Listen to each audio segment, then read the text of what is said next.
সালামু আলাইকুম। আমরা হচ্ছে হাইড্রোলিক বেড নিয়ে কথা বলবো। তো আমাদের এটা হচ্ছে হাইড্রোলিক বেড, আপনারা দেখছেন পুরোটার মধ্যে সেটিং এবং সেট আপ করা শেষ হয়ে গেছে। আমরা এটা হচ্ছে রিমোট কন্ট্রোলের মাধ্যমে হাইড্রোলিকটা দেখবো। এটাতে চাপ হচ্ছে মেশিন,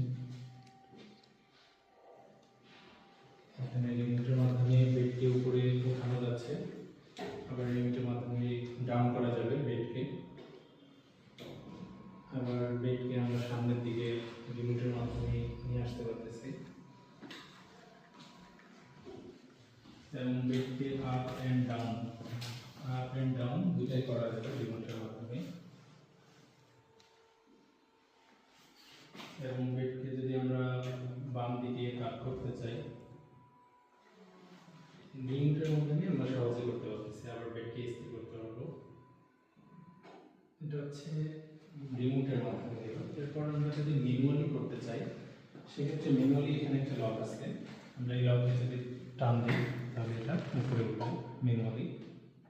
আবার যদি নামে দিই তাহলে প্রেশার দিয়ে নামে।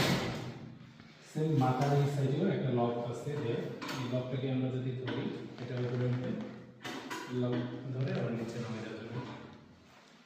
সেম পজিশনে আপনারা হচ্ছে হাতের যে হ্যান্ডগুলো আছে এখান থেকে আমরা স্ক্রুর মাধ্যমে করে নিতে পারবো।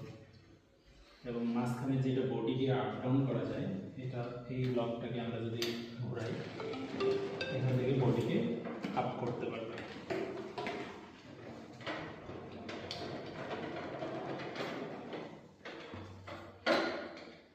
আর এটা পায়ের ক্ষেত্রে এখানে যদি হচ্ছে গাইডের যেটা প্রেগনেন্সি পড়ে এটাকে নামানো যাবে, এই লককে চাপ দিয়ে এটা নিচে নামানো যাবে।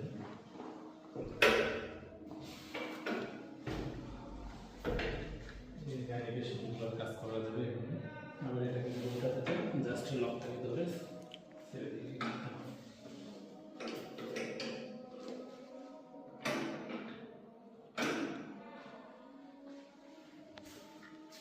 আর যদি বেডকে আমরা মুভমেন্ট করাইতে চাই, যে কোনো এক সাইডে ঘুরাইতে চাই, সেক্ষেত্রে এখানে একটা লক দেওয়া আছে, এই লকটাকে আমরা রিমুভ করতে হবে।